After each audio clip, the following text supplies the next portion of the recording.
untuk belajar dan juga kerja dari jam 8 pagi sampai jam 12 malam setiap hari atau secara 16 jam sehari adalah rutinitas aku saat jadi mahasiswa baru di Taiwan. Hah, beneran Roy? Salam kenal, aku Aaron Pram.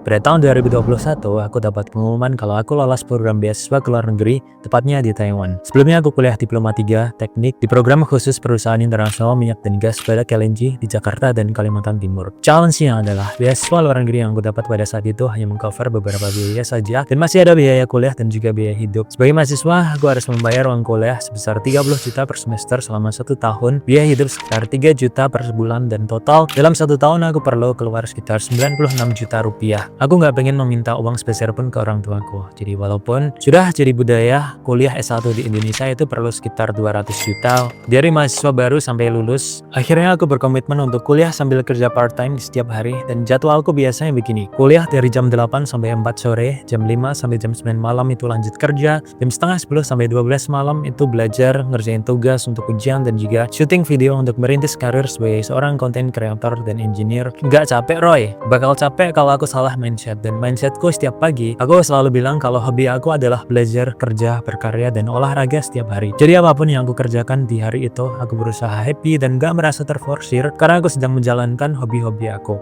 Dan hasilnya gimana? Pada tahun itu aku berhasil mengumpulkan lebih dari 100 juta untuk biaya kuliah dan juga biaya hidup. Aku dapat IPK cum laude dan nilai A di hampir semua mata kuliah, lulus ujian bahasa Mandarin, dan dapat banyak tawaran kerja sebagai seorang engineer sebelum aku lulus. Sosial media aku berhasil tumbuh 100.000 followers pertama hingga aku berkesempatan untuk diliput media, televisi, bekerja sama dengan banyak brand, diundang puluhan kampus Indonesia saat aku pulang ke Indonesia. Dan untuk kamu semua yang bisa kuliah dan dibiayai orang tua kamu untuk kuliah, kamu harus ingat kalau itu adalah privilege besar yang harus kamu syukuri. Tapi buat kamu yang sudah harus membiayai kuliahmu sejak jadi mahasiswa baru, selamat, dan semoga kamu punya privilege berupa mental dan juga fisik yang kuat, karena kuliah sambil mengumpulkan uang untuk bertahan hidup bukanlah hal yang mudah. Follow aku untuk ikutin perjuanganku sebagai pelajar internasional seperti kebiasaan aku.